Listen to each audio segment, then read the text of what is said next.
I was sitting at that table and I was like, I think it's gonna work. I think we're gonna do it. After 7 years, I think we're gonna do it. So, yeah, this is your second time in Australia in under 2 years. What's the biggest difference between the band you're bringing over now and the one that first set here last May? We have since put out the entirety of our album, The Crucible of Life. The first time we Mhm. went over, we were only playing the singles that we had released thus far, which I think was still like 5 songs. But now the whole album's out, and we released a deluxe version with 3 more songs, and one of which we will be playing. We've also grown a lot, which I'm really excited about, and I'm very curious to see if that's translated to Australia. It's definitely translated to the US, but different markets are different markets. We've also put a ton into our live show in the last 9 months. Like we've invested, well, to put it bluntly, tens of thousands of dollars Oh my into God.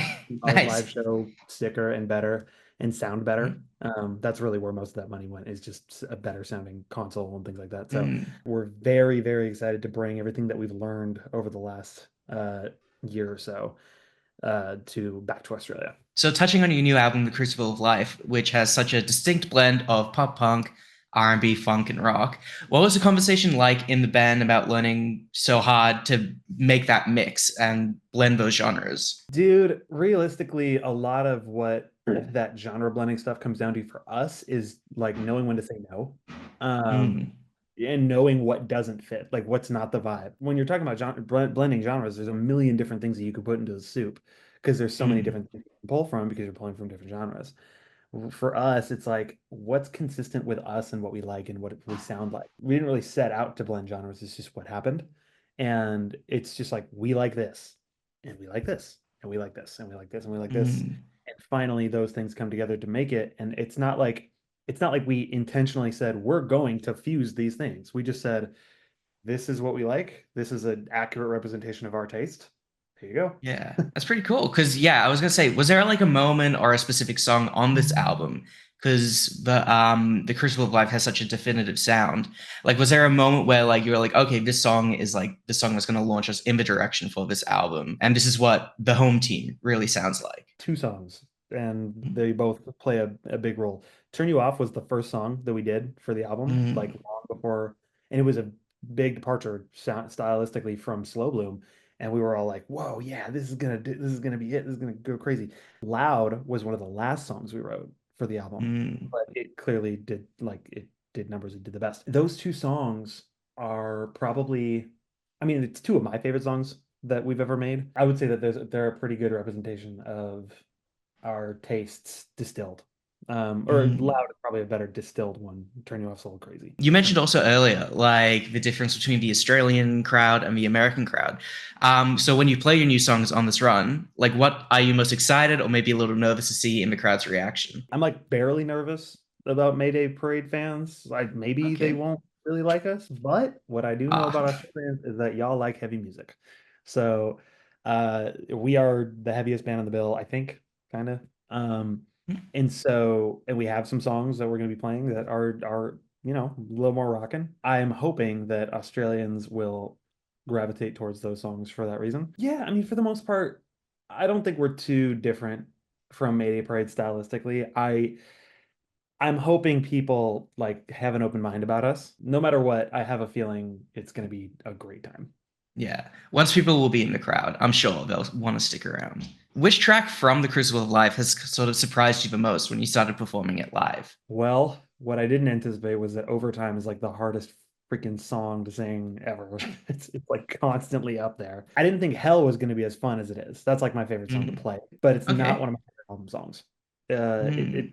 not that I don't like the song, it's just like lower on my list. But yeah, live it's super fun. Yeah, is it just like the energy it brings to the crowd, or is it just like what you're able to Yeah, express in it? it's expressive. It's not too hard, but it's not too easy. I gotta stay focused, but at the same time, I can do it pretty easily. It's just a good live song. It's just fast and fun and Mm. rocking. So going back to the Mayday Parade, is there if there's something you want people from the Mayday Parade, so I get to see your band and then walk away from it, what do you want them to walk away thinking after seeing you? That was something new. I really hope Mm.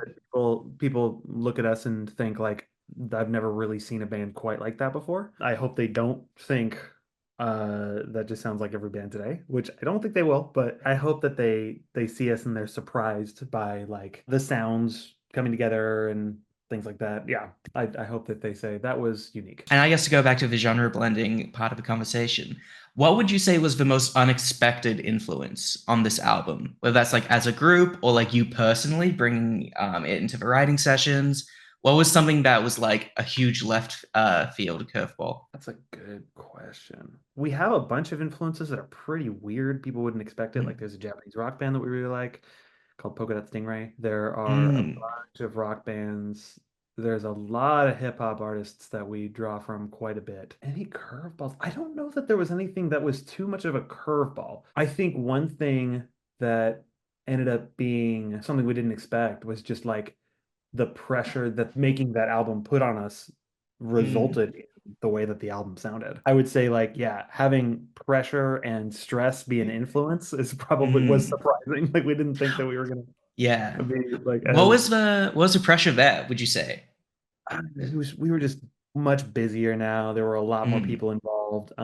We were navigating like how we want to go forward with writing music in general because now we had other players Mm. involved. Like we were writing with other people, and we kind of started to realize like, for the most part, everybody we wrote with was cool and great. But we started to realize that we need to trust ourselves and our vision Mm. and learn how to say no to people. And then also just like timeline, we're touring like during the process of writing this album, and so it's like Mm. it was a lot of stress, but I think a lot of that has to do with the way that the album turned out. So I guess you could say I would have never expected stress to be an influence on the album. Mm. I say pressure makes a diamond. There you Like, go. Yeah. yeah. So I guess touching on that, like, what would you say would be your biggest pinch me moment so far this year? Oh, that's a good question too, because there's been some cool ones. I got to sing on stage with Dance Gavin Dance when we were on tour with them. That was pretty Oh hell cool. yeah. I've listened to that band for a very long time. I went up and did Uneasy Hearts Way the Most with them for a few of the shows, and that was cool. So I think we have a little bit more time, so I'm just gonna fire off a few like scattershot, quick fire questions that are mostly unrelated. What's like on repeat in your headphones right now? A couple things. There's an artist named Umi. I actually just met her. I was really excited. She Hmm. was at Warped Tour randomly because she's like a soft R&B artist, and I was like, "What are you doing here? This is cool." Like I saw her backstage and I totally Mm. freaked out. Yeah, she's putting out an album and she has a couple singles out now that I've been listening to a lot. There's an artist named Sailor with two R's at the end of it who is brand new. Mm. She just put out her first album a few months ago, but she is getting super popular. Dochi is really really good. Yeah, no rock Mm. band. Sorry, I don't listen to a lot of rock No, you're anymore. fine.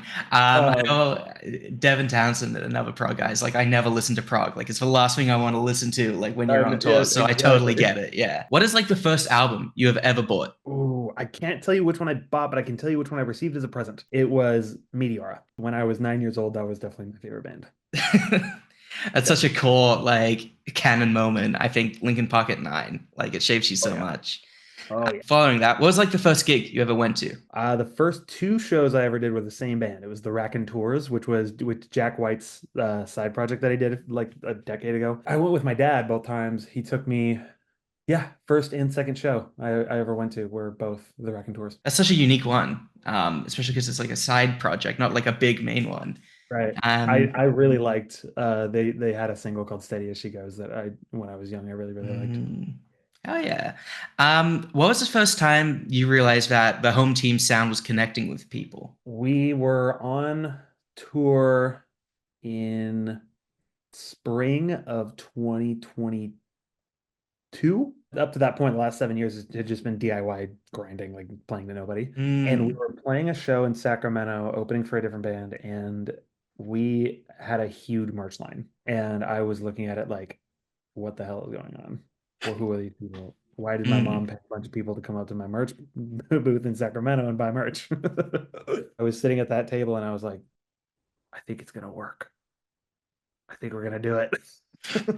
After 7 years, I think we're gonna do it. okay, before coming into this or starting your interviews today, what was the last song you listened to? It was probably whatever was playing on my speakers from the Chill Hop Essentials Summer 2025 uh, album. You I know love what? them.